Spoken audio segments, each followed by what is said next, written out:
নেই। বাংলাদেশের সবচেয়ে সুদর্শন পুরুষ হ্যাঁ,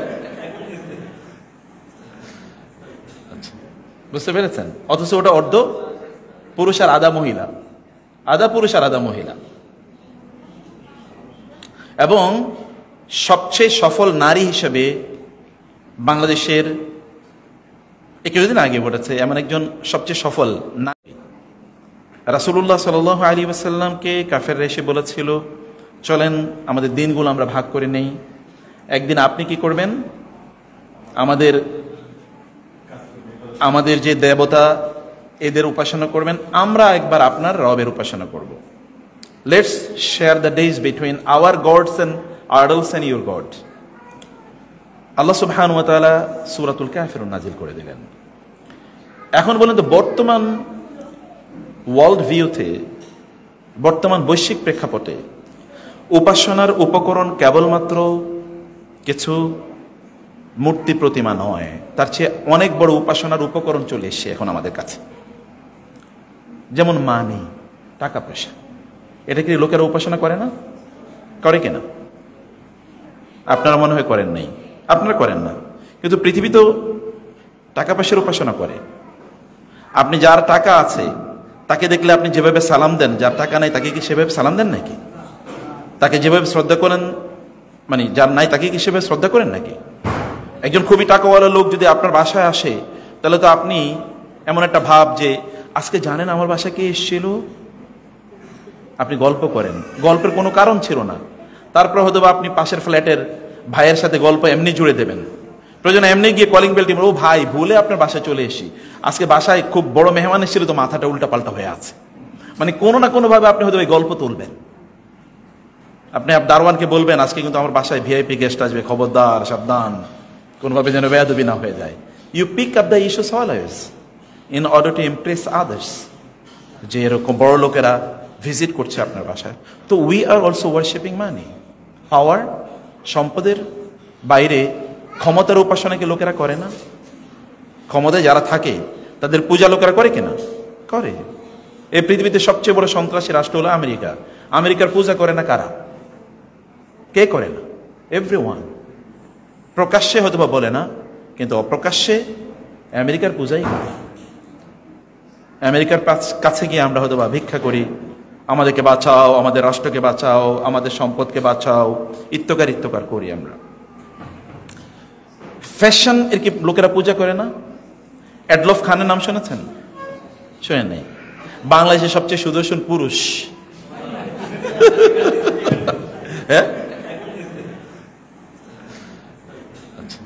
বুঝতে পেরেছেন? অথচ ওটা অর্ধ পুরুষ আর আধা মহিলা, আধা পুরুষ আর আধা মহিলা।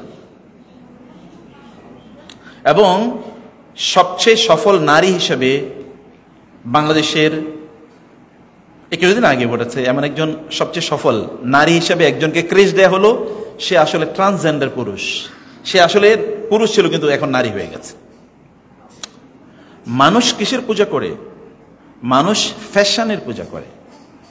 দেখেন সবচেয়ে বেশি ফ্যাশন এর, আপনিও দেখেন ব্র্যান্ডের জামা কাপড়, ব্র্যান্ডের ডিভাইস ব্যবহার করতে পারলে আপনি আপনার মোবাইলটা এটার কাভার লাগান না, ভেতরে রাখেন না, কারণ লোকেরা দেখুক আমি যে আইফোন 16 ম্যাক্স প্রো এটা আমি ব্যবহার করি, তাই না? এটা আপনি দেখাতে চান। অলওয়েজ ইউ শো যে আপনি এরকম ব্র্যান্ডের জিনিস ব্যবহার করেন, ব্র্যান্ড চেঞ্জ করেন। People also worship brands. তারা লোকেশন, এলিট একটা লোকেশনে বসবাস করে। একটু আপনি দেখবেন, যদি আপনি বলতে পারেন যে আমি বাড়িধারা গুলশানে বসবাস করি, তাহলে একটু আপনার কেমন কেমন একটু ফুলা ফুলা লাগে ভাবতে, যে আমি ওই এলাকায় বসবাস করি। একটু আদাবরে বসবাস করি, একটু কম বলতেছেন আপনি। অনেকের তো দেখি তারা মোহাম্মদপুরে বসবাস করি কিন্তু বলে আমি ধানমন্ডিতে বসবাস করি, কারণ যেহেতু ধানমন্ডির কাছেই তো, ধানমন্ডি বলে সমস্যা নেই, এরকম একটা ভাব। People worship many items. মানুষ বহু জিনিসের উপাসনা করে। মানুষ এই যে এত জিনিসের উপাসনা করে। আচ্ছা আপনারা দেখেন, সহিহ একটা হাদিসে তো এসছে, রাসূলুল্লাহ সাল্লাল্লাহু আলাইহি ওয়াসাল্লাম বলেছেন, সকল স্থাপনা, মসজিদ ছাড়া যত স্থাপনা আছে এগুলো সব আমাদের জন্য কি বিপদের কারণ। এখন সারা পৃথিবী কি স্থাপনা, বিল্ডিং বানানোর জন্য প্রতিযোগিতা করছে কিনা বলেন? আপনি আরব দেশে যান, আরব দেশে দেখেন এখন আমেরিকা ইউরোপের চেয়ে বড় বড় বিল্ডিং তাদের থাকতে হবে, বুরুজ খলিফাই কেবল না, এরকম আরো অনেক বুরুজ থাকতে হবে। এরকম প্রতিযোগিতা চলছে। ইয়াতাতাওয়ালু ফিল বুনিয়ান, অনেক বিশাল ব্রিজ, কালভার্ট, রাস্তাঘাট ইত্যাদি থাকবে। এগুলোই তো এখন আমাদের কি, এগুলোকে আমরা পূজা করি, এগুলোকে দেখাতে হবে যে আমরা আধুনিক অথবা অন্যের চেয়ে আমাদের ক্ষমতা, সম্পদ ইত্যাদি কম না। এমনকি লোকেরা জ্ঞানেরও পূজা করে, জ্ঞানের পূজা করে না। আলেমদের মধ্যে, আমি যদি সাধারণ মানুষের কথা একটু বাদে দিলাম, আলেমদের মধ্যে যার একটু জ্ঞান বেশি তার কাছেও আপনি যেতে পারবেন না। তার শিডিউল নেওয়ার জন্য আপনি ফোন করবেন কয়েক হাজার বার, তারপর আপনি তারে পাবেন না, পাওয়ার কোনো উপায় নাই। রাসূলুল্লাহ সাল্লাল্লাহু আলাইহি ওয়াসাল্লাম এর কাছে যাওয়ার জন্য মানুষের আলাদা অ্যাপয়েন্টমেন্ট নেওয়ার প্রয়োজন থাকতো না, কিন্তু আলেমদের কাছে যাওয়ার জন্য কি লাগে? অ্যাপয়েন্টমেন্ট লাগে। আমি বলছি না যে অ্যাপয়েন্টমেন্ট নেওয়া কোনো অন্যায়, কিন্তু তারপরও ইনঅ্যাক্সেসিবল, তাদের কাছে এখন আপনি যেতেও পারবেন না, যাওয়ার কোনো সুযোগ নাই, শিডিউল নাই। আপনি বাংলাদেশের প্রথম যারা সোশ্যাল মিডিয়াতে পপুলার, এমনি আলেম হিসেবে কি সেটা আমি জানি না, সোশ্যাল মিডিয়াতে ভাইরাল সেলিব্রিটি বা ভাইরাল আলেম, সেলিব্রিটি আলেম জানতো, দেখি 1 মাস ঘুরে দেখেন তো শিডিউল পান কিনা, মোবাইল নাম্বারই পাবেন কিনা। আই চ্যালেঞ্জ ইউ, মোবাইল নাম্বারই পান কিনা? বলেন তো কয়জনের মোবাইল নাম্বার আছে আপনাদের কাছে, এবং বলেন যে আমি ওনার মোবাইল নাম্বারটা চাই, দেখেন তো পান কিনা। মানুষ ওয়ার্শিপ করে, পূজা করে। এখন তো লোকেরা তারা তাদের আইডেন্টিটি, তাদের পরিচয় দেয় সোশ্যাল মিডিয়াতে। আমার 2 মিলিয়ন ফলোয়ার আছে, এটা হলো তার কি পরিচয়। আপনি কে? আমি অমুক। আমাকে হয়তো চেনবেন না, যে সোশ্যাল মিডিয়াতে আমার 2 মিলিয়ন ফলোয়ার আছে। আর আপনি তখন লাফে ওঠেন, ওরে বাবা, এটা 2 মিলিয়ন ফলোয়ারের। এটাও কি এক ধরনের ওয়ার্শিপ। যখন আপনি বলেন কুলিয়া ইউল কাফিরুন লা আ'বুদু মা তা'বুদুন, এটা কি আপনার মধ্যে কাজ করে কিনা, আমার মধ্যে কাজ করে কিনা? আচ্ছা, ওর লাইফস্টাইল আপনি কোনোদিন চিন্তা করে জিজ্ঞেস করেছেন আপনি নিজকে যে আমি যে জামাটা পরি এটা কি ইহুদি খ্রিস্টানদের ফ্যাশন, নাকি এটা রাসূলের ফ্যাশন, সাহাবায়ে কেরামের ফ্যাশন? জামা কাপড়ের যদিও কোনো ইসলামিক একেবারে সলিড কোনো আইডেন্টিটি আপনি বলতে পারবেন না যে না এটাই কেবল ইসলামিক, অন্যটা ইসলামিক না। কিন্তু আপনি বলেন তো আমাদের সালফে সাহালিন তারা কি জামা কাপড় পরেছে? ইমাম মালিক রহিমাহুল্লাহ কি পড়েছেন? সাহাবীদের কি ছিল, তাবেঈদের কি ছিল? যুগ যুগ ধরে। এখন আমি মসজিদে ধরেন আমাদের শেখ ইউসুফ জাহান কোন একটা মসজিদে খুতবা দিতে গেল, কিন্তু প্যান্ট শার্ট পরে তারপরে খুতবা দিতে গেল, লোকেরা কি খুতবা দিতে দেবে নাকি? তার মানে ড্রেসের কি আছে, একটা ইম্পর্টেন্স আছে, আছে কিনা? কিন্তু আমরা তো এটা চিন্তা করি না। আমরা তো ওদের ওয়েস্টার্ন ড্রেস কোড, সেটাকে আমরা একটু জাতে ওঠার জন্য আমরা ওইটাকে ব্যবহার করছি। এই জায়গাগুলো সবসময় লা আবুদু, কেন এই সূরায় দেখেন একই বক্তব্য ডাবল এসছে, লা আবুদু মা তা'বুদুন ওয়ালা আনতুম আবিদুনা মা আবুদু ওয়ালা আনা আবিদু মা আবাদতুম ওয়ালা আনতুম আবিদুন মা আবুদ। একই বক্তব্য বারবার কেন? কারণ কোন একটা সময় আসবে যখন লোকেরা কি করবে, ইহুদি এবং খ্রিস্টানদেরকে অনুসরণ করবে in every step of their life. তাদের প্রত্যেকটা জায়গা তারা ইহুদি খ্রিস্টানদেরকে ব্যবহার মানে ফলো করবে, অনুসরণ করবে। আমরা এরকম একটা জগতে, এমন একটা সময়ে বসবাস করছি, সব জায়গায়, সব ক্ষেত্রে, সকল ক্ষেত্রে, কি আলেম আর কি গায়রে আলেম, কি আপনার সিরিয়াসলি কমিটেড টু ইসলাম আর কি নন সিরিয়াসলি কমিটেড টু ইসলাম, কি সালাফি আর কি খালাফি, নো ডিস্টিংশন কোথাও নাই। সব পঙ্গপালের মতো ওইদিকে দৌড়াচ্ছে, সব পঙ্গপালের মতো দৌড়াচ্ছে। ওইটাই আমাদের কাছে এখন মুখ্য একটা অবস্থান হয়ে দাঁড়িয়েছে। ওইটাকে আমরা এখন একটু জাতে উঠার মতো করে আমরা ফিল করি বা নিজকে বোঝানোর চেষ্টা করি। সম্মানিত ভাইয়েরা, বোনেরা, কোরআন আমাদের জন্য সদা সর্বদা আলো নিয়ে আসছে, আলো। আপনি একটু চিন্তা করেন, বিকাম ডিফারেন্ট, একটু আলাদা হন, রাসূলের মতো বলুন লা আ'বুদু মা তা'বুদুন, I don't follow your lifestyle. আমি তোমার পথ এবং পদ্ধতি অনুসরণ করি না, আমার একটা ডিফারেন্ট নির্দিষ্ট লাইফস্টাইল আছে। সাহাবায়ে কেরামের মতো লাইফস্টাইল সার্চ করে দেখেন তাদের লাইফস্টাইল কেমন ছিল। আমি বলি না যে সম্পদের মালিক আপনার হবেন না, বরং সম্পদের মালিক আপনার হবেন মোস্ট প্রবাবলি। বাংলাদেশে আলেমদের মধ্যে সবচেয়ে বেশি কথা আমি বলি যে আপনাদেরকে সম্পদের মালিক হতেই হবে, কারণ আপনার যদি সম্পদ থাকে তাহলে এটা কাজে লাগবে দিনের। আর যদি খারাপ লোকের সম্পদ থাকে তাহলে এটা কি, ইউসুফ জাহানের সম্পদ এখানে কি হয়েছে, এখন এখানে ধরেন একটা ইসলামিক কনফারেন্স হচ্ছে, আর অন্য কারো হলে এটা তিনি চিন্তা করতেন এটা তো আসলে একটা ইয়ে বানানো যায়, কমিউনিটি হল বানানো যায়, বিয়ে শাদীর আসর হবে, প্রোগ্রামে 15,000, 20,000, 30,000, 40,000 টাকা দেবে, এটা টাকা ইনকামের একটা ভালো, এখানে কনসার্ট হবে ইত্যাদি ইত্যাদি। ভালো লোকের সম্পদ will be converted into good works, দিনই কাজে এগুলোকে ব্যবহার করা হবে।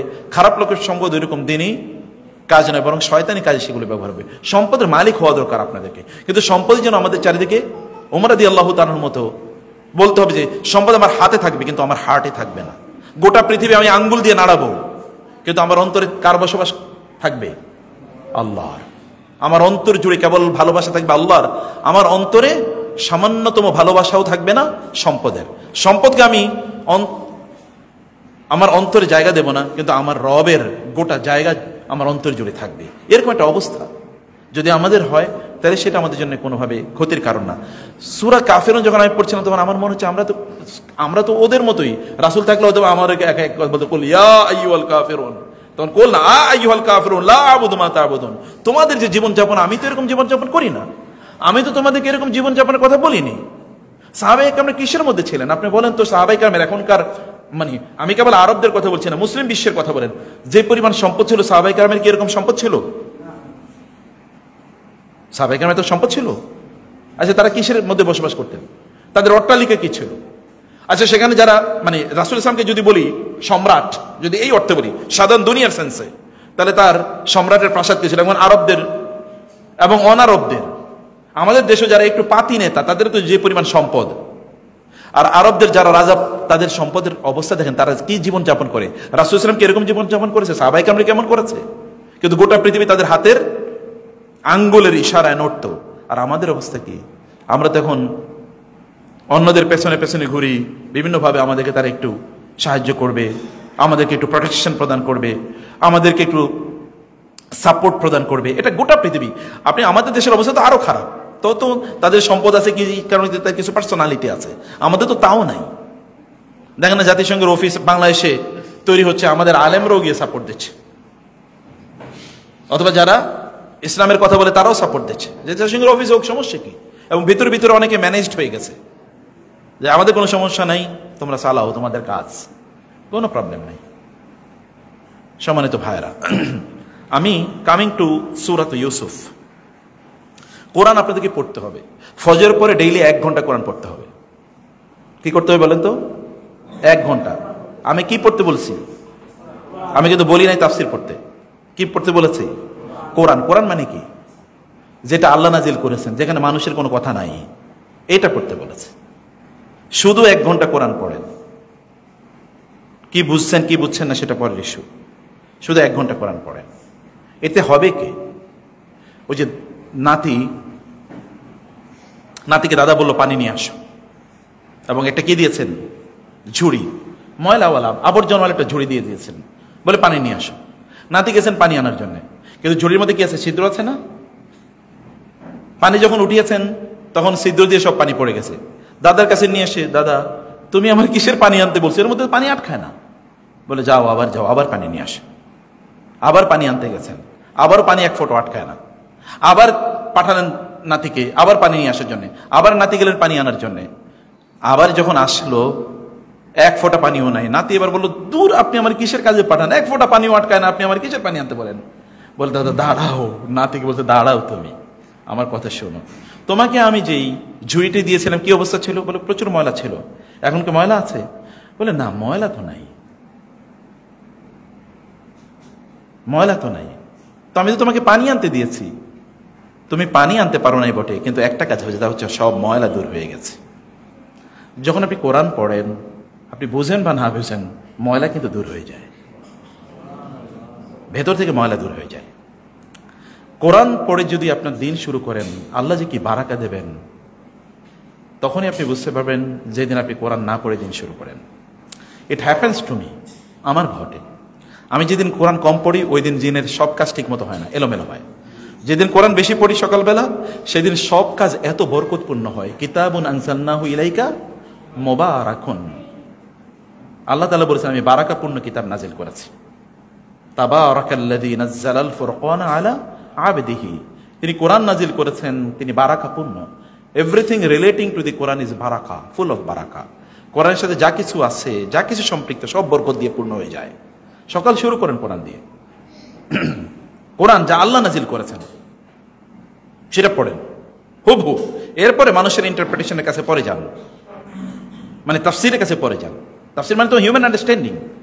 যেমন আমি যে কথা বলেছি, যেভাবে বলছি, এ কথা হয়তো অন্য কেউ নাও বলতে পারে।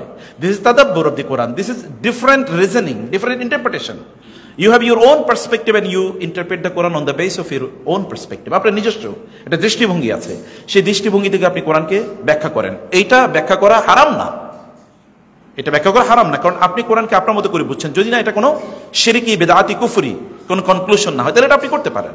এটা হচ্ছে লিয়াদ্দাব্বারু আয়াতিহি, মানে আয়াতের পেছনে যাওয়া, আপনার নিজের জন্য চিন্তা করে যে আয়াতটা আমার জন্য কতটুকু কাজে লাগছে, এরকম ভাবে চিন্তা করা।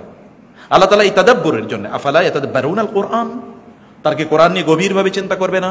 ওয়ালাউ কানা মিন ইনদি গায়রিল্লাহি লাওয়াজাদু ফি ইখতিলাফান কাসীরা, আল্লাহ ছাড়া অন্য কারো কাছে কোরআন আসলে এর মধ্যে অনেক ব্যত্যয় থাকতো।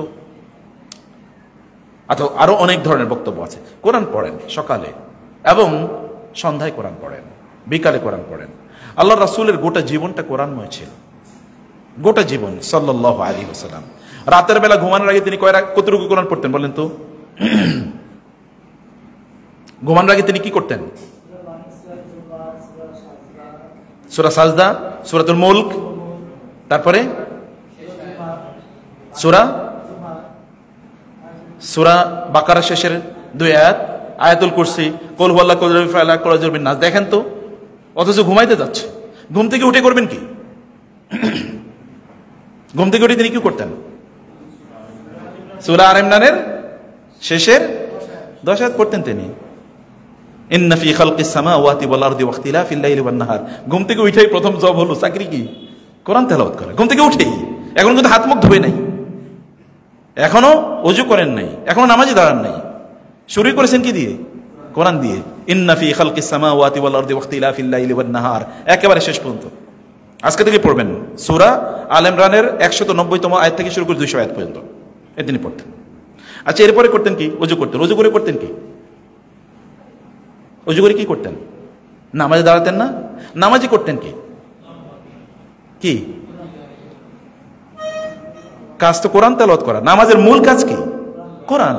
কুমিল লাইলা ইল্লা কালিলা নিসফাহু আও ইনকুস মিনহু কালিলা আও জিদ আলাইহি ওয়া রাত্তিলিল কুরআনা তারতিলা। তারতিলের সাথে কোরআন তেলাওয়াত করা মানে কি? আলহামদুলিল্লাহ এরকম, আলহামদুলিল্লাহি রাব্বিল আলামিন আর রহমানির রহিম। প্রত্যেকটা বর্ণ বোঝা যেত, শব্দ কথা বলি আমি, every letter were clearly sounded, pronounced by the prophet. প্রত্যেকটা বর্ণ স্পষ্ট করে। আজকে আমাদের খুতবাটা আপনার যদি সময় থাকে তাহলে শুনবেন, আজকের খুতবা। সেখানে আমরা বলেছি যে সলাতে আমরা কেন মজা পাই না, আসলে সমস্যাটা কোথায়। সূরা ফাতিহা, আপনার কেউ সূরা ফাতিহা পড়তে গিয়ে কোনোদিন কেঁদেছেন কিনা জানি না আমি। হ্যাভ ইউ এভার ক্রাইড সূরা ফাতিহা পড়ে? একজন বিখ্যাত তাবী, তার নাম হচ্ছে সুফিয়ান আস-সাওরী, তিনি সূরা ফাতিহা ইয়াকা না'বুদু একবারে কোনোদিন শেষ করতে পারতেন না, কোনোদিন না। ইয়াকা না'বুদু ওয়া ইয়াকা নাস্তাইন পড়ে আবার আলহামদুলিল্লাহ চলে যেতেন, আবার ইয়াকা না'বুদু আইসা আর সামনে যেতে পারতেন না, কান্না শুরু করে দিতেন, কাঁদতে কাঁদতে কাঁদতে কাঁদতে আবার আলহামদুলিল্লাহ থেকে শুরু করতেন, কখনো একবার শেষ করতে পারতেন না।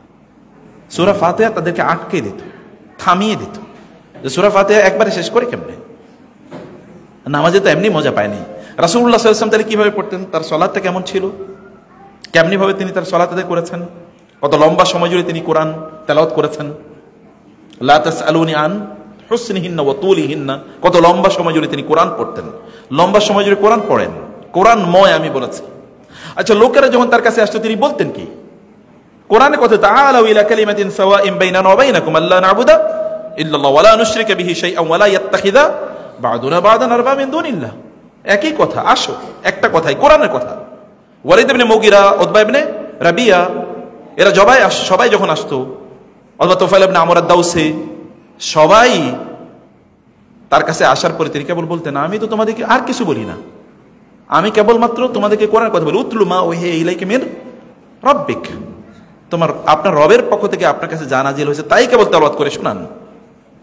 ভাই বোন, কোরআনকে ছাইয়া দিয়েন না। কোরআনের তাফসির এক আয়াত ধরেই তো আমি তাফসির শেষ করতে পারবো না। কোরআনকে যেহেতু আমার নিজের আন্ডারস্ট্যান্ডিং আছে, আমি তাফসিরের বই থেকে কোনো তাফসির করছি না, একটাও না। আমি বলছি আমার নিজের এক্সপিরিয়েন্সটা কি। এক্সপিরিয়েন্সটা কি? আলিফ লাম র, বলেন আলিফ লাম র এর অর্থ কি? কেন তোর কোরআন আল্লাহ তাআলা বলেন আলিফ লাম মিম আলিফ লাম র? What is the meaning of this? কেন এটা শুরু করলেন? এবং এই হরুফুল মুকাত্তাআতের বৈশিষ্ট্য কি? আপনি দেখবেন কোরআনে যেখানে হরুফুল মুকাত্তাআত আছে তারপরে কোরআনের কথা আছে, যান যেখানেই যান, আলিফ লাম মিম যালিকাল কিতাব, ইয়াসিন ওয়াল কোরআনিল হাকিম, নুন ওয়াল কালামি ওয়া মা ইয়াসতুরুন, কফ ওয়াল কোরআনিল মাজিদ। দেখেন না আপনি এমন কোন ইয়ে নাই। এবং এখানেও দেখেন আলিফ লাম রা তিলকা আয়াতুল কিতাবিল মুবিন, হরফে মুকাত্তা তারপরে কোরআন। এক জায়গায় এর ব্যত্যয় আপনি দেখতেই পাবেন না, এক জায়গায় তার ব্যত্যয় দেখতে পাবেন না। হরফে মুকাত্তাআত এরপরে কোরআন মানে হচ্ছে কোরআন এসছে মানুষকে কি করে দেওয়ার জন্য, অক্ষম করে দেওয়ার জন্য। You don't be able to stand in front of the Quran, challenge the Quran. আপনি কোরআনের সামনে চ্যালেঞ্জ করতে পারবেন না কাউকে, মানে কোরআনের সামনে আপনি কোনো, কোরআন আপনাকে চ্যালেঞ্জ দিচ্ছে, আপনি পারলে চ্যালেঞ্জের মোকাবেলা করেন। স্টিল এই কোরআন আল্লাহ সুবহানাহু ওয়া তাআলার সবচেয়ে বড় নেয়ামত এবং মুজিজা এখন। এবং এই কারণে আরবরা যারা আরবি ভাষায়, তৎকালীন আরবরা আরবি ভাষায় যে পণ্ডিত ছিল, এত পণ্ডিত্য এখনো তাদের নাই, অসম্ভব। সাবা মুআল্লাক আমরা মাদ্রাসায় পড়তাম, 7টা শ্রেষ্ঠ কবিতা, ওইটা ওই জাহেলি যুগে তৈরি হয়েছে। আরবদের আরবি সাহিত্যের শ্রেষ্ঠ সময় এখন থেকে 1500 বছর আগে ছিল, 1550 বছর আগে ছিল। এটা শ্রেষ্ঠতম সময় আরবি সাহিত্যের। সেই সময়ের যে সাহিত্য, এর আনপ্যারালাল, মানব ইতিহাসে এরকম সাহিত্য আর কোনোদিন তৈরি হয় নাই। সেই জায়গায় ওই আরবদের সামনে যখন রাসূল কোরআন তেলাওয়াত করেছে, তারা ভেবা থেকে গিয়েছে, বলে কি এরকম কথা মানুষ কিভাবে বলে, বলে কিভাবে এইরকমই কথা, এত সুন্দর, প্রভাবিত হয়ে গেছে। প্রত্যেক every single letter Impress them, প্রত্যেকটা বর্ণ তাদেরকে ইমপ্রেস করেছে। এবং দেখেন তো তারা কোরআন ব্যাপারে কি বলেছে, হাজা সিহরুন আযীম, এত বিশাল জাদু, হাজা সাহেরুন, তিনি জাদুকর। জাদুকর ছাড়া এত সুন্দর কথা কেমনে বলে? মানুষ তো এভাবে বলতে পারে না, ইম্পসিবল। রাসূলুল্লাহ সাল্লাল্লাহু আলাইহি ওয়াসাল্লামের কোরআনের দাওয়াত, অথবা আবু বকর রাদিয়াল্লাহু তাআলা বা অন্য সাহাবীরা তারাও দাওয়াত দিয়েছেন কোরআন দিয়ে। এবং দেখেন আলিফ লাম রা, আরবরা এসে বলছে, মানে তারা বুঝতেই পারে না এটা আবার কেমনে কথা হলো। আমরা তো কোনোদিন বুঝতে পারি না যেভাবেও কোনো সেন্টেন্স তৈরি হতে পারে।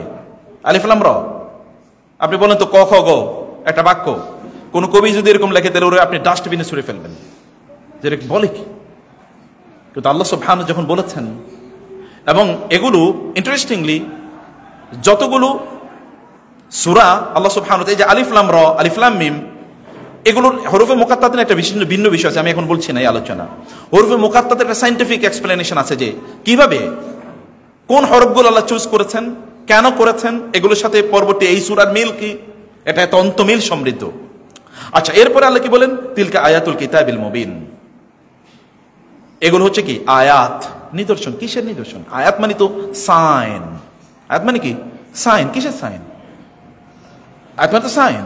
যেমন মুসা আলাইহিস সালাম আল্লাহ বললেন যে ফি তিসি আয়াতিন ইলা ফিরআউন ওয়া মালাইহি, আমি মুসাকে 9টি আয়াত নিয়ে পাঠিয়েছি। আয়াত মানে কি? নিদর্শন মানে কি? মুজিজা। আয়াত মানে মুজিজা, মিরাকল। তো সেটা কি? মুসা আলাইহিস সালাম লাঠি মারলে এটা কি হয়ে যেত? অজগর সাপে, সাধারণ সাপ না, অজগর সাপে পরিণত হতো। তিনি যখন বগলের নিচে বা বুকে হাত রাখতেন তখন কি হয়ে যেত? এটা সাদা হয়ে যেত, এখান থেকে আলো ঠিকরে পড়তো। মিন গায়রি সুইন আয়াতুন উখরা লিনুরিয়াকা মিন আয়াতিনাল কুবরা, আল্লাহ বলছেন আমি তাকে প্রচুর পরিমাণ নিদর্শন দেখালাম, হিউজ নিদর্শন। এমনকি আপনি জানেন যে পানিগুলো সব রক্তে পরিণত হয়ে যেত, পঙ্গপাল চারিদিকে তাদেরকে ধাবড়ায় বেড়াতো, অথবা সব জায়গায় কি ব্যাং হয়ে যেত। এই যে মিরাকল, মুজিজা, এগুলোকে আল্লাহ তাআলা বলেছেন আয়াত। ইন্না ফি যালিকা লাআয়াত, এর মধ্যে অবশ্যই নিদর্শন আছে। কোরআনের আয়াত, এগুলো আয়াত। তার মানে আপনি বিজ্ঞানের যে দেখে আপনি একেবারে ওয়াও, যেটা আপনি বলেন, কোরআন আয়াত তার চেয়ে আরো অনেক বেশি ওয়াও আপনার মধ্যে তৈরি করে দেয়, যদি আপনার ওই রকম অনুভূতি থাকে। তো কোরআনের এই আয়াতগুলো ওই বিজ্ঞানের যে আবিষ্কার তার চেয়ে অনেক অনেক শক্তিশালী, million billion trillion trillion trillion trillion times. কিন্তু we don't have enough time to search, research, understand. এটা নিয়ে আমরা ভাবার, চিন্তা করার আমাদের সময়ও নাই, সে কারণে আমরা বুঝি না, ওই জায়গায় আমরা যাই না। আয়াতুল কিতাব আল মুবিন, আল্লাহ বলেছেন এটা কিতাব। আল্লাহ কি কিতাব নাজিল করেছেন নাকি? আল্লাহ কি নাজিল করেছেন? আল্লাহ তো নাজিল করেছেন কোরআন। ওয়া কুরআনান ফারাকনাহু লিতাকরাহু আলান নাসি আলা মুকসিম ওয়া নাযালনাহু তানজিলা, আমি তো নাজিল করেছি কোরআন। কোরআন মানে কি? রিসাইটেশন, যেটা পাঠ করা হয়। আর কিতাব মানে যেটা রিটেন, রাসূলের কাছে গিয়ে আল্লাহ জিবরিল এসে বলছেন ধরেন একটা বই আপনি দিয়ে দিলাম পড়েন, এরকম নাকি জিবরিল প্রতিদিন নাযালা বিহির রূহুল আমিন আলা কলবিকা লিতাকুনা মিনাল মুনজিরিন বিলিসানিন আরাবিয়্যিন মুবিন লা তা'জাল বিহি লিসানাকা লিতা'জালা বিহি ইন্না আলাইনা জামআহু ওয়া কুরআনা ফাইযা ক্রা'নাহু ফাত্তাবি কুরআন। আল্লাহ বলেন আমি কোরআন নাযিল করেছি, লা তাসমাউ লিহাযাল কুরআনি ওয়ালগাউ ফিহি, এই কোরআন এই রিসাইটেশন তোমরা শুনো না। আল্লাহ তাআলা বললেন পাঠাইছেন তিনি কোরআন, কিন্তু বলছেন কি কিতাব, যালিকাল কিতাবু, হোয়াট ডাজ ইট মিন? এটা একটা মুজিজা যে আমি পাঠাইছি কোরআন, কিন্তু এটা কি হয়ে যাবে পরে? কিতাব হয়ে যাবে। দেখেন এখন কিতাব, billions of printed copies of the Quran are available everywhere. The book which is in New York is the same book in Dhaka city. একই বই, কোনো পার্থক্য নাই। বাইবেল ওইখানে যেটা পাবেন বাংলায় সেটা পাবেন না, এমনকি ঢাকায় যেটা পাবেন চিটাগং এর ওইটা না, একই না। এমনকি চিটাগং এর সব এরিয়াতে সকল বাইবেল একরকম না, কিন্তু নিউ ইয়র্কের অথবা কি এমনকি তেহরানের যদি আপনি বলেন, অথবা আবুধাবির অথবা রিয়াদের কোরআন, আর যদি আপনি মানে টোকিওর কোরআনের কথা বলেন, তারা দেখবেন সেম কোরআন, এখানে বিন্দু মাত্র কোনো পরিবর্তন নাই। এটা কিতাব, you will be transform into book, এটা বই হয়ে যাবে এবং বই হয়ে গেছে। তাহলে আপনি যখনই বলেন আল কিতাব, তখন আপনাকে বুঝতে হবে যে এই শব্দের মধ্যে কি আছে? মুজিজা আছে, এই শব্দের মধ্যে মুজিজা আছে। আল্লাহ সুবহানাহু ওয়া তাআলা ঈসা এবং মুসা আলাইহিস সালাতু ওয়াস সালামকে কিতাব দিয়েছেন, ওই যে তাওরাত, কাষ্ঠফলক, কাঠের মধ্যে, কাঠের ইয়ের মধ্যে লিখিত ছিল তাওরাত, কিন্তু এটা তো এরকম না। এরপর আল্লাহ বলেছেন আল মুবিন, এটা স্পষ্ট। আচ্ছা স্পষ্ট যদি তাহলে আপনি কেন বুঝেন না? কেন আপনি বুঝেন না? আল্লাহ বলেছেন স্পষ্ট। এখন কথা কি আপনারটা সত্য নাকি আল্লাহটা সত্য? আল্লাহটা সত্য হলে তাহলে আমরা কেন বুঝি না? তাহলে প্রবলেমটা কার? প্রবলেম তো আমার। আল্লাহর বলে, তিনি বলেছেন আমার কিতাব স্পষ্ট কিতাব, it is clear cut, there is no ambiguity, লা ইওয়াজা ফিহা ওয়ালা আমতা। না এমন কিতাব আমি নাযিল করি যার মধ্যে কোনো কি নাই, বক্রতা নাই, লা ইওয়াজা লাহ, এর মধ্যে কোনো বক্রতা নাই। তাহলে আপনি আমি কেন বুঝি না? এরপরে তিনি বললেন ইন্না আনজালনাহু কুরআনান আরাবিয়্যা। আচ্ছা আনজালনা মানে কি? আল্লাহ বলেছেন আমি আনজালনা, নাযালনা আল নানজিল, কোথাও বলেছেন ওয়া নাযালনা আলাইকা কুরআনা তানজিল, আবার বলেন ওয়া আনজালনা, ইন্না আনজালনাহু। What is আনজালনা? প্রত্যেকটা শব্দ এক ধরনের মুজিজা বিয়ার করে। আনজালনা মানে হচ্ছে আল্লাহ তাআলা একসাথে কোরআনকে লৌহে মাহফুজ থেকে বাইতুল ইজ্জা প্রথম আকাশে পাঠিয়েছেন, প্রথম আকাশ থেকে তারপরে কি 23 বছর যাবত রাসূলের উপর কোরআন নাজিল হলো। তিনি বলছেন কোরআনান আরাবিয়্যা, আমি নাজিল করেছি কোরআন, কিন্তু কোন ভাষায়? আরবি। সে কেন? লাআল্লাকুম তাকিলুন, যেন তোমরা বুঝো। আপনি তো, আমি তো অবাক লাগে, আল্লাহ বলছেন আমি আরবিতে নাজিল করেছি যেন তোমরা বুঝো, আর আপনি বলেন আরবি ভাষার কারণে আমি কোরআন বুঝি না। ঘটনাটা কি? আল্লাহ বলছেন আমি আরবিতে নাজিল করেছি সো দ্যাট ইউ আন্ডারস্ট্যান্ড, আর আপনি বলছেন it is in Arabic and this why I don't understand. তাহলে either you are right or Allah, বর ওয়ামান আসদাকু মিনাল্লাহি কিলা, আল্লাহর চেয়ে পরম সত্যবাদী কে আছে? আল্লাহ তো সত্য কথা বলেন। তাহলে আমরা আমাদের বড় কোথাও একটা প্রবলেম আছে, আমাদের জীবনকে আবার নতুন করে চিন্তা করতে হবে যে আসলে সমস্যা আমাদের। অতএব এটা কোরআনের প্রবলেম না, প্রবলেম হলো আমাদের। তাহলে আমাদের প্রবলেমটা আইডেন্টিফাই করা এবং সেই অনুসারে ট্রিটমেন্ট অবশ্যই আমাদেরকে করতে হবে। কোরআনে যখন লা আল্লাহ আসে, মনে করবেন লা আল্লাহ মানে হচ্ছে এটা আপনার জন্য বাধ্যতামূলক, বুঝতে পেরেছেন? কোরআনের লা আল্লাহর আরবি ভাষার লা আল্লাহ কিন্তু একরকম না। যখনই কোরআন কোন শব্দকে পিক করেছে তখন একটা ডিফারেন্ট ফ্লেভার দিয়েছে অর্থের মধ্যে, এটা কিন্তু ওই একই লেয়ারের অর্থ থাকে না। Layers of meanings have in the mean time increased, it have reached to such an height and level যে আপনাকে তখন চিন্তা করতে হবে, ঘামতে হবে। লা আল্লাহ যখন কোরআন বলছে দেন ইট ইজ অব্লিগেটরি, এটা আপনার জন্য বাধ্যতামূলক। লা আল্লাহ মানে it is must for you to understand the Quran, আপনার জন্য বাধ্যতামূলক। এর মানে হচ্ছে আপনাকে আরবি ভাষা শিখতে হবে। আপনি বলবেন আমি আবার আরবি শিখবো মানে কি? হ্যাঁ, ইংলিশ শিখতে আপনার খুব ভালো লাগে, মজা লাগে, কিন্তু আরবি শিখতে আপনার খুবই খারাপ লাগে। এই মাইন্ডসেট কে তৈরি করে দিয়েছে? শয়তান। এই শয়তান এই মাইন্ডসেট তৈরি করে দিয়েছে। শয়তান মানুষকে পথভ্রষ্ট করার জন্য দুইটা কাজ করে, এর মধ্যে একটা কাজ হলো টাইম টেবিলটা উলট পালট করে দেয়। কি করে? টাইম টেবিলটা উলট পালট করে দেয়। আপনি আর এই টাইম ফ্রেমের মধ্যে আপনি নাই, আল্লাহ যে টাইমিং দিয়েছেন এই টাইমে আপনি নাই। যেমন আল্লাহ বলছেন আমি তোমার জন্য দিন বানিয়েছি কাজ করার জন্য, আর রাত বানিয়েছি কি? ঘুমানোর জন্য। আর আপনি রাতে কাজ করবেন, দিনে ঘুমাবেন।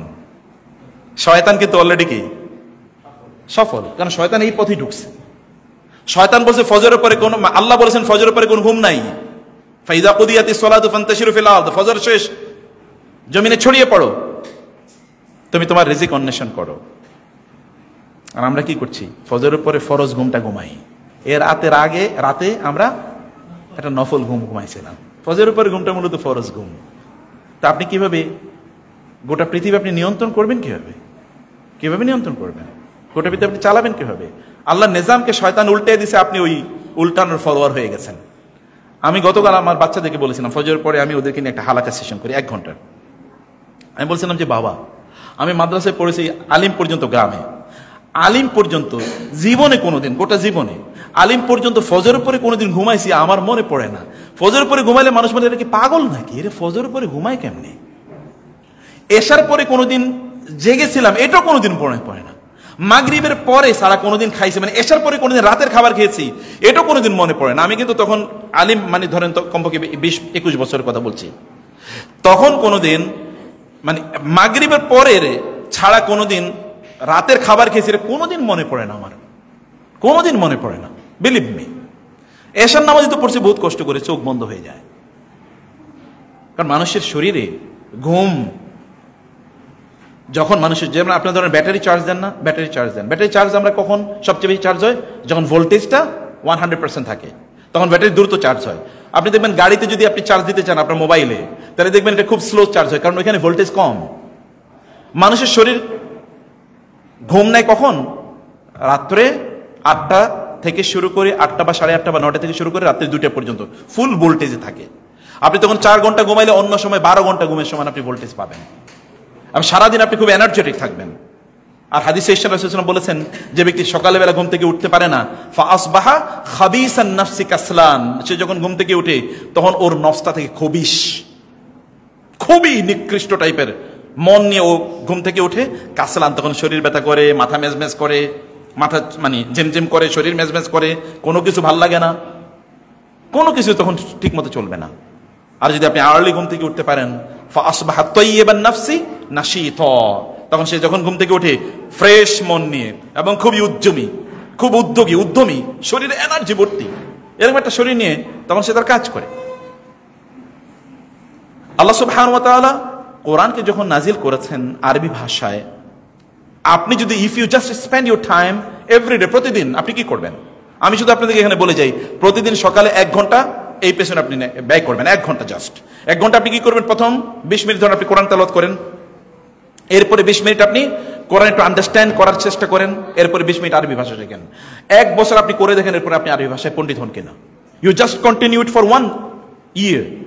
রাসূল সাল্লাল্লাহু আলাইহি ওয়াসাল্লাম বলেছেন, খায়রুল উমুরি আদওয়ামুহা ওয়া ইন ক্বাল্লা, খুব কম সময় নিয়ে আপনি যদি কন্টিনিউ কোনো কাজ করেন, তাইলে এর মধ্যে আল্লাহ তাআলা আপনার মধ্যে বারাকা প্রদান করবেন।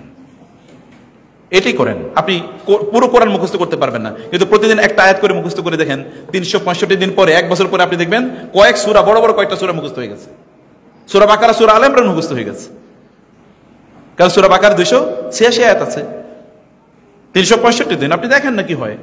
আপনি প্রতিদিন কেবল you just continue it and you do it everyday. আপনি কোনোদিন ব্রেক দেবেন না, কোনো অজুহাত দেবেন না, আপনি এটা করেই দেখেন। 1 মাস করেন আপনি, তাইলে 1 বছর করেন, এরপর দেখেন আপনি আরবি ভাষা বুঝেন কিনা। আল্লাহ বলেছেন, আমি আরবিতে নাজিল করি তোমরা যেন বুঝো। আপনি আল্লাহ সুবহানাহু ওয়া তাআলার বক্তব্যটাকে সত্যে পরিণত করেন আপনার জীবনে। কিয়ামতের দিন আল্লাহ সুবহানাহু ওয়া তাআলা আপনাকে সিদ্দিকদের কাতারে রাখবেন, কারণ আপনি আল্লাহর কথাকে সত্যায়ন করেছেন। আপনি আল্লাহর কথাকে সত্যায়ন করবেন না আপনার জীবনে? আপনি সত্যায়ন করবেন, এটা কেমন কথা হলো? আল্লাহ তাআলা বলেছেন, নাহনু নাকুসু আলাইকা আহসানাল কসাস, সবচেয়ে সর্বোত্তম কিসসা আমি তোমাদের কাছে বর্ণনা করেছি। সর্বোত্তম কিসসার প্রত্যেকটা লাইন আপনাকে ভাবাবে এবং আপনাকে ভাবতে হবে। ওয়াইন কুনতুম মিন ক্বাবলি, কি হয়েছে? ইজ ক্বালা ইউসুফু লিআবিহি ইয়া আবাতি, ইউসুফ যখন বললেন লিআবিহি ইয়া আবাতি, ইয়া আবাতি মানে কি? What is the meaning of ইয়া আবাতি? কেন ইয়া আবিনা বলছেন আল্লাহ লিআবিহি? এটা আগেকার কথা, এই বক্তব্য আগে আল্লাহ তাআলার। ইজ ক্বালা ইউসুফু লিআবিহি, when Yusuf said to his father. এবার ইউসুফের কোটেশন, ডাইরেক্ট কোটেশন, ইংরেজি যারা পড়েছেন আপনি জানেন। এবার ডাইরেক্ট কোটেশন না, ডাইরেক্ট নারেশনে কি এসছে? ইয়া আবাতি। কেন ইয়া আবিনা? কেন আবাতি? তা কেন আসলো? আর এই ভাষা তা, এটা এমনি আসে নাই। কোরআনের প্রত্যেকটা বর্ণ এটা আলাদা কি একটা ইম্পর্টেন্স বিয়ার করে। যখন তা এসছে, দেন ইট মিনস যে ও মাই বিলাভেড ফাদার, বাবা আই লাভ ইউ, বাবা আই লাভ ইউ, বাবা আমি তোমাকে প্রচন্ড ভালোবাসি, আই মিস ইউ বাবা, আমি তোমাকে প্রচন্ড মিস করি বাবা, আমি তোমাকে ছাড়া থাকতে পারি না, আমি তোমার কাছে থাকতে। এটা এক্সপ্রেশন। আপনার ছেলে কবে বলছে আপনারে? যদি না বলে থাকে তাহলে বুঝতে হবে যে আপনার সব ইনভেস্টমেন্ট এটা লস ইনভেস্টমেন্ট। একটা লস ইনভেস্টমেন্ট। সন্তানের মধ্যে আপনি ভালোবাসা তৈরি করতে পারেন না।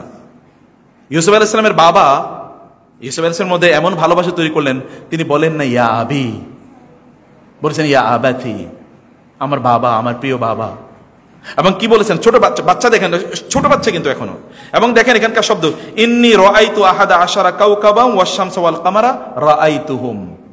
এক ছোট বাচ্চারা দেখবেন, বাবা বাবা জানো, বাবা তুমি জানো, এক কথা দুইবার বলে না, আমি দেখছি, আমি না দেখছি, একই কথা দুইবার বলে, বাচ্চা তো। দেখেন কোরআন একটা বাচ্চার শব্দ যখন বলেছে তখন বাচ্চা সুরভাবে বলেছে কোরআন কিন্তু বাচ্চা সুরভাবে বলেছে।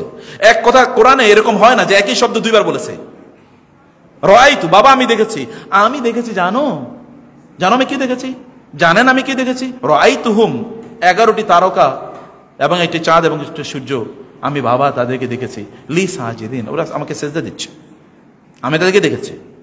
একটা শিশুর মধ্যে ল্যাঙ্গুয়েজ ইজ ভেরি ইম্পর্টেন্ট। আমরা বাচ্চাদের জন্য কি করি জানেন, প্যারেন্টিং, যেহেতু আমি প্যারেন্টিং কাজ করি, again parenting comes in my discussion. আমরা আমাদের বাচ্চাদের জন্য বলি, তোমার জন্য আমি তো কষ্ট করলাম, সারাদিন ঘুরি। আমাদের বোনরা বলে, রান্না করতে করতে তোমাদের জন্য ফাটাইয়া ফালাইছি। ভাইয়ারা বলে, সারাদিন তোমাদের জন্য রাস্তায় ঘুরে ঘুরে আর ইনকাম করতে করতে জীবনটা শেষ করে দিলাম। আপনি মনে করছেন যে এটাই আপনার জন্য বিগেস্ট ইনভেস্টমেন্ট? না, this is not biggest investment, এটা আপনার জন্য বিগেস্ট লস প্রজেক্ট। বাচ্চাদের জন্য কেবল কি আমরা মনে করি যে টাকা তার জন্য ইনকাম করা, একটা ভালো জায়গায় তাকে রাখা, একটা ভালো স্কুলে পড়ানো, একটা ভালো জামা কাপড়ের ব্যবস্থা করে দেয়া, ইত্যকার বুঝি তার জন্য সবচেয়ে কি বড় কাজ? না, এটা সবচেয়ে বড় কাজ না, এর চেয়ে আরো বড় কাজ আছে। এর চেয়ে বড় কাজ কি? এই যে ইউসুফ আলাইহিস সালাতু ওয়াস সালাম এর বাবা ইউসুফের জন্য যা করেছেন, ইউসুফ আলাইহিস সালামের বাবা ইউসুফ আলাইহিস সালামের জন্য কি করেছেন, যে ইউসুফ আলাইহিস সালাম বাবাকে এত ভালোবাসছেন, এতটা মিস করছেন, এবং বাবার কথা তিনি বলছেন যে এই অবস্থা, বাবাকে গিয়ে তিনি তার গল্প বলছেন। এটা হচ্ছে words of love is more important than words of then actions. বুঝতে পেরেছেন? আমরা যে সকল কাজ করি এদের জন্য, তার টিউশন ফি দিচ্ছেন, তার জন্য জামা কাপড়, তার জন্য ফ্ল্যাট, বাড়ি, গাড়ি, এগুলো হচ্ছে অনেক বেশি ইম্পর্টেন্ট হচ্ছে তার সাথে আপনার কনভারসেশন, কমিউনিকেশন, তার সাথে কথোপকথন, তার সাথে কথা বলছেন কিনা। এখানে অনেক বাবার আছেন, যদি না করে থাকেন তাহলে এখনই বাসায় যাবেন, গিয়ে বাচ্চাদের সাথে কথা বলবেন, ওদেরকে ডাকবেন, জিজ্ঞেস করবেন সমস্যা কি, আলোচনা করবেন, ওদেরকে সময় দেন, ওর সাথে গল্প করেন। ওদের সাথে গল্প না করেন তাইলে কি হবে জানেন? এরপরেই কিন্তু এই কথা আছে। ইউসুফ আলাইহিস সালাতু ওয়াস সালাম তার ভাইদেরকে গল্প বলে দিয়েছেন না, ঘটনা। বাবা বললেন, না ভাইদেরকে বলো না, আমি ফাস্ট ফরওয়ার্ড যাচ্ছি, কারণ আমি আর 2 মিনিটের মধ্যে শেষ করব। ইউসুফ আলাইহিস সালাতু ওয়াস সালাম তার ভাইদেরকে ঘটনা বলে দিলেন। বলে দেওয়ার পর কি করেছেন তারা? প্ল্যান করলেন, উকতুলু ইউসুফা আও ইতরাহুহু আরদাই ইয়াখলু লাকুম ওয়াজহু আবিকুম ওয়া তাকুনু মিন বাদি কওমান সালিহিন। দেখেন আমরা যা করি, ইউসুফ আলাইহিস সালাতু ওয়াস সালামের ভাইরা কি নবীর ছেলে না? কি বলেন, সন্দেহ আছে নাকি আপনাদের? বাকি ভাইরা কি নবীর ছেলে না? নবীর ছেলেই তো, বাকি ভাইরা তো নবীর ছেলে। তার তো ভাই, মা ডিফারেন্ট কিন্তু কি বাবা তো এক, মা ভিন্ন কিন্তু বাপ তো এক, তো নবীর ছেলে। নবীর ছেলেরা খারাপ হয় কেমনি, কিভাবে হয়? কিন্তু হয়। আদম আলাইহিস সালাতু ওয়াস সালামের 2 ছেলের মধ্যে একজন কি করেছিল? দ্বিতীয় আদম কাকে বলা হয়? নূহ আলাইহিস সালাম। নূহ আলাইহিস সালামের এক ছেলে কি বলছিল? ওই যে বলছে না, তুমি তাড়াতাড়ি এর কাম আনা, তাড়াতাড়ি জাহাজে উঠো, দেখো না প্লাবন, বলছে না উঠবো না, সাআবি ইলা জাবালিন ইয়াসিম, ওই যে পাহাড়, ওই পাহাড়ে চড়াই উঠবো, তারপরও তোমার জাহাজে উঠবো না। বাপরে বলতেছে, বিপদে পড়লে তো তারপরে কিছু লোক বিপদ পড়ছে না, বিপদ ঠিক আছে বাবা আপাতত বাঁচাও, এতটুকু করে নাই। কতটা ডেঞ্জারাস ছিল, কতটা ডেঞ্জারাস ছিল। সামটাইমস ইট হ্যাপেন্স, ফ্যামিলিতে ডিজাস্টার ঘটতেই পারে। ডিজাস্টার ঘটলেই আপনার মনে করার কোনো কারণ নাই, আমি বুঝি অনেক বড় অন্যায় করে ফেলেছি, ভুল করে ফেলেছি। তবে হ্যাঁ, অ্যাপ্রোচে কিছু প্রবলেম আছে। এখানে যেমন আছে, এখানে কি হয়েছে, ইউসুফ আলাইহিস সালামের ভাইরা যখন ইউসুফ আলাইহিস সালাম তাদেরকে গল্প বলে দিলেন, বাবা বললেন না তুমি এই কথা বলো না, ইউসুফ আলাইহিস সালাম তাদেরকে বলে দিলেন। বলে দেওয়ার পরে তারা কি করেছে, প্ল্যান করেছে ইউসুফকে তারা হত্যা করবে। উকতুল ইউসুফ, ইউসুফকে হত্যা করো, অবিত্রাহু আরদান, তবে এমন জায়গায় তাকে ছুঁড়ে ফেলে দাও, এমন একটা এলাকায় তাকে ফেলে দিয়ে আসো যেন কেউ তাকে কিনে নিয়ে যাও, বাজারে বিক্রি করে দেয়। আর তোমরা ইয়াখলু লাকুম ওয়াজহু আবিকুম, দুটো তারা কেন করছে, ইয়াখলু লাকুম ওয়াজহু আবিকুম, এরপরে তোমাদের বাবা আমাদেরকে অনেক ভালোবাসবে। তার মানে এখানে কি ছিল, ছেলেদের একটা গ্রিভেন্স ছিল, তাদের একটা পারসিভড, তাদের একটা পারসিভড আইডিয়া ছিল বাবা বুঝি ইউসুফের বেশি ভালোবাসে, আমাদেরকে কম ভালোবাসে। অতএব বাবার ভালোবাসা পাওয়ার জন্য তারা কি করেছে, ইউসুফের হত্যা করবে যেন বাবা তাকে ইয়াখলু লাকুম, আপনি দেখেন না কোরআন কি বলছে, ইয়াখলু লাকুম ওয়াজহু আবিকুম। What is the meaning of this sentence? বাবা এবার তোমাদের দিকে অনেক বেশি তাকাবে, তোমাদের প্রতি মনোযোগী হবে, তোমাদের দিকে দৃষ্টি দেবে। এবং তোমরা তো একটা আকাম করছো, তারা কিন্তু বুঝে, তাদের কমন সেন্স ছিল। আমাদের মতো এখন অপরাধীরাও তার পক্ষে না, আমি কোনো অপরাধ করি নাই। দেখছেন হাজার হাজার মানুষের যারা মারছে, তারপর ওদের মধ্যে কোনো অনুশোচনা আছে? বুঝেন না আপনারা? এই যে হাজার হাজার মানুষের মারলো, ওরা কোনো অনুশোচনা করছে না আমাদেরকে মাফ করে দেন, বরং বলে না আমরা আগে যা ছিলাম আমরাই ভালো ছিলাম, আমরাই ভালো ছিলাম, ইয়া আপা কাম রেস্কিউ আস, আপা আসেন আমাদেরকে বাঁচান। কোনো অনুশোচনা আছে এদের মধ্যে? কোনো অনুশোচনা নাই। কিন্তু এই ভাইদের মধ্যে অনুশোচনা ছিল। তারা বলছে ওয়াতাকুনু মিন বাদি কওমান সালিহিন, এরপর আমরা ভালো মানুষ হয়ে যাব, এরপর আমরা তাহাজ্জুদ গুজার হব, নামাজ রোজা পড়বো, আমরা খুবই ইবাদত করব, তাওবা করব, এগুলো সব ভালো হয়ে যাব। আগে ওরে মারলে এরপর বাবা আমাদেরকে ভালোবাসবে, এরপর আমরা ভালো মানুষ হয়ে যাব। দেখছেন কি সুন্দর ইয়ে নিয়ে তারা একটা প্রেমিস, একটা আর্গুমেন্ট এবং কিছু রিজনিং, অর্থাৎ তাদের পক্ষে সুন্দর একটা যুক্তি তারা উপস্থাপন করছে। আচ্ছা একটা খারাপ কাজ করি, আমরা তো এরকম খারাপ কাজ করি, আচ্ছা ঠিক আছে এরপরে ভালো হয়ে যাবো না, একটা খারাপ কাজ করি। শয়তান আমাদের রুটিনটাকে এলোমেলো করে দেয়, এটা শয়তানের কাজ। শয়তান রুটিনটাকে এলোমেলো করে দেয়, আপনি আর তখন ঠিক মতো চলতে পারবেন না, কোনো কিছু ঠিক মতো হবে না, না নামাজ, না কোরআন, না ইবাদত, না অন্যান্য কার্যকলাপ, না বাচ্চাদেরকে সময় দেয়া, না স্ত্রীকে সময় দেয়া, না বাবা মাকে সময় দেয়া, কোনোটাই আপনার ঠিক মতো হবে না। এটা শয়তানের এক নম্বর এজেন্ট এবং সবচেয়ে বড় কাজ এটা, এবং সবচেয়ে বড় কাজ। বলা হয় শয়তান তার সব চেলা চামুন্ডাকে ডেকে বলেছে মানব জাতির পথভ্রষ্ট করতে হবে, তোমরা আমারে পরামর্শ দাও করবা কি? তো একটা ওই পিছনে বসা ছিল, ওর কাছে খুব ভালো আইডিয়া নাই, ও বললো যে এটা করলে ভালো হয়। বলে পাইছি, তুই তো ঠিক মতো আইডিয়া দিছিস, তোর আইডিয়া তো ঠিক আছে। এখন দেখেন সব উল্টা পাল্টা চলতেছে। শয়তান ওই আইডিয়া কিন্তু নিচ্ছে, ওই আইডিয়াতে এখন সব বাজিমাত করে ফেলছে সবাই। সম্মানিত ভাইয়েরা, আপনারা যদি রাইট ট্র্যাকে থাকতে চান, ঠিক মতো যদি আপনাদের সময়টাকে কাটাতে চান এবং যদি আল্লাহওয়ালা হতে চান, তাহলে আপনাদেরকে রুটিন মোতাবেক কাজ করতে হবে। এবং আপনাদের রুটিনের মধ্যে অন্যতম প্রধান একটা ফুড রাখবেন, ফুড। সেই ফুডটা কি? দ্য রিসাইটেশন অফ দ্য কোরআন। কোরআনের তেলাওয়াত, এটা কিন্তু খাবার, এটা খাবারের মতো খাবেন, এটা খাবারের মতো খাবেন। যদি খান এটাকে, তাহলে দেখবেন সব কিছুর মধ্যে বরকত, সময়ের মধ্যে বরকত, কাজের মধ্যে বরকত, বাচ্চাদের মধ্যে বরকত, স্বামী স্ত্রীর মধ্যে বরকত, পিতামাতার মধ্যে বরকত, চারিদিকে বরকত, সব জায়গায় বারাকা। কারণ হাদিস শেষে রাসূল সাল্লাল্লাহু আলাইহি ওয়াসাল্লাম বলেছেন, যেখানে কোরআন পাঠ করা হয় সেখানে 5টি জিনিস ঘটে। এটা কি? ফেরেশতারা ওই অঞ্চলটাকে ঘিরে রাখে, শয়তান ওইখান থেকে দূরে সরে যায়, কল্যাণ ওইখানে বাড়ে, অকল্যাণ ওইখানে কমে, ওইখানে যারা বসবাস করে তাদের জন্য ওই অঞ্চলটা বা ওই বাসাটা প্রশস্ত হয়ে যায়, সবাই মিলে ওইখানে তখন থাকতে পারে। এরকম একটা অবস্থা তখন তাদের জন্য তৈরি হয়ে যায়। আল্লাহ সুবহানাহু ওয়া তাআলা যেন এই সূরাটা যদি ইফ আই গেট টাইম, তাহলে আমি একেবারে শব্দ ধরে ধরে আপনাদের সামনে আলোচনা করব, because I love this Surah very much. কারণ কি, ওই যে বলছি কেন এই সূরাটা রাসূলের উপর নাযিল হয়েছে, মনে আছে আপনারা জানেন? আপনারা রাসূলুল্লাহ সাল্লাল্লাহু আলাইহি ওয়াসাল্লামের স্ত্রী মারা গেছেন, তার চাচা মারা গেছেন, 2 জন। আর তায়েফের ময়দানে গিয়ে কি খাইয়েছেন? রক্তাক্ত হয়ে এসেছেন। এত 3টা ট্র্যাজেডি, এই 3টা ট্র্যাজেডির পরে এরপরে আল্লাহ তাআলা তার কাছে এই সূরা নাযিল করে বলেন, আপনি তো মন খারাপ করতেছেন কেন? দেখেন না ইউসুফের আপন ভাইরা হত্যা করার জন্য এরকম পরিকল্পনা করছে, তা আপনি মন খারাপ করছেন কেন? এরা তো আপনার আপন ভাই না, তোরা আপনাকে জুলুম করছে, এরকম করছে। ইউসুফের প্রতি তার চেয়ে বেশি জুলুম করছিল, অথবা আপনার মন খারাপ করার কোনো কারণে রাসূলের মন প্রফুল্ল হয়ে গেছে সূরাটা পাওয়ার পর। তিনি বুঝেছেন যে এটা ভেরি ন্যাচারাল, যে আপনি অনেক বড় হতে হলে অনেক বড় বিপদের মুখে আপনাকে পড়তেই হবে।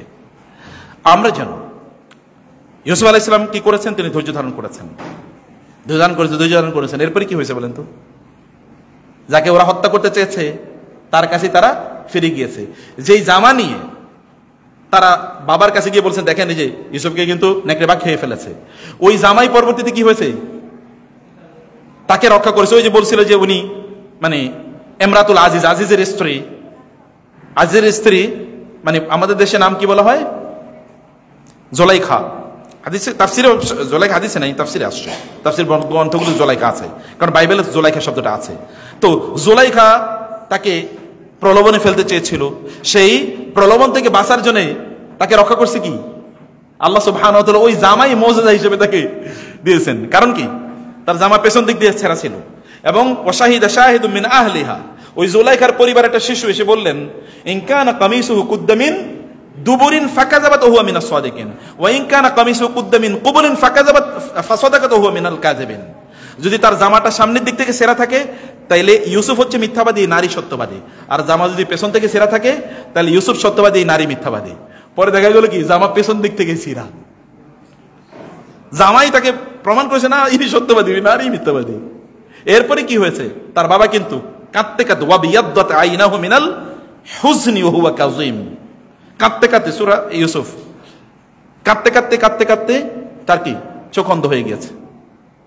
এরপরে ইউসুফ আলাইহিস সালাম বললেন, আমার জামাটা নিয়ে যাও এবং এই জামাটা কি করো, বাবার কাছে এনে আমার জামাটা এরকম রাখো, ধরো। ধরলে কি, তার চোখ ফারতাদ্দা বাসীরা, তার চোখ ফিরে আসবে। সত্যি যখন এখনো কিন্তু জামা নিয়ে আসে নাই, তোমাদের বলেন ইয়া ইন্নী লাআজিদু রিহা ইউসুফ লাউলা আন তুফান্নিদুন, তোমরা যদি আমারে বলো যে, তোমরা যদি না বলো যে আমি পাগল, একথা যদি তোমরা না বলো, আমি নিশ্চিত করে বলতে চাই আমি ইউসুফের জামার গন্ধ পাইতেছি। কোথায় জামা, এই জামার গন্ধ বাসায় বুঝে পাইতেছে। এবং সত্যি যখন নাম জামা এনে দিল, তখন তিনি বললেন, আমি কি তোমাদেরকে বলি নাই আল্লাহর ব্যাপারে হতাশ হয়েও না, নিরাশ হয়েও না?